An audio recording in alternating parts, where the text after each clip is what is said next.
Hello बच्चों, चलिए प्रश्न को पढ़ते हैं और समझते हैं। सम्मिश्र संख्याओं के संयुग्म ज्ञात कीजिए। और हमें यहाँ संख्या दी है वर्गमूल 2। ठीक है बच्चों, तो हमें इसका संयुग्म ज्ञात करना है। बच्चों, प्रश्न को हल करने से पहले प्रश्न के लिए मुख्य अवधारणा देख लेते हैं। बच्चों देखो, प्रश्न की मुख्य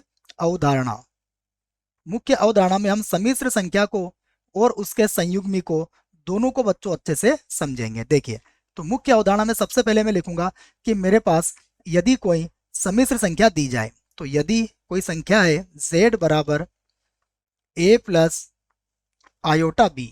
ठीक है बच्चों, तो यहाँ पर a और b होते हैं वास्तविक संख्याएं। तो a और b बिलोंग्स टू r होगा, ये हमारी वास्तविक संख्याएं होगी।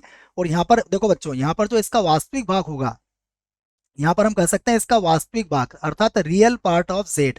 तो इसका वास्तविक भाग होता है a, और इसका जो इमेजनरी पार्ट अर्थात जो इसका काल्पनिक भाग होता है वह होता है, इसको बोलते हैं इमेजनरी पार्ट ऑफ z, अर्थात z का काल्पनिक भाग, ये होगा बच्चों यहाँ पर b।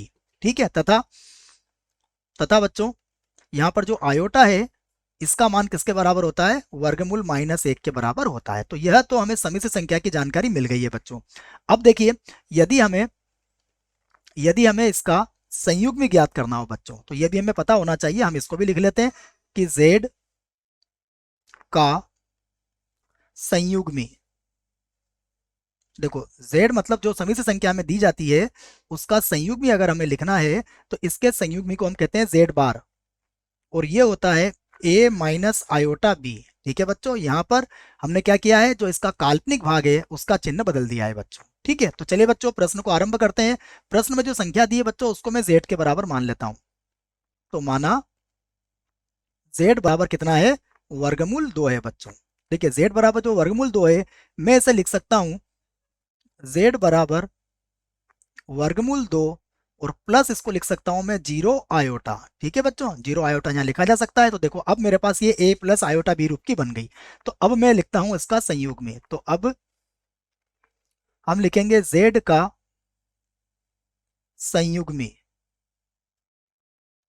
देखो बच्चों, z का संयुग्मी लिखेंगे जिसको हम किससे व्यक्त करेंगे? z बार से।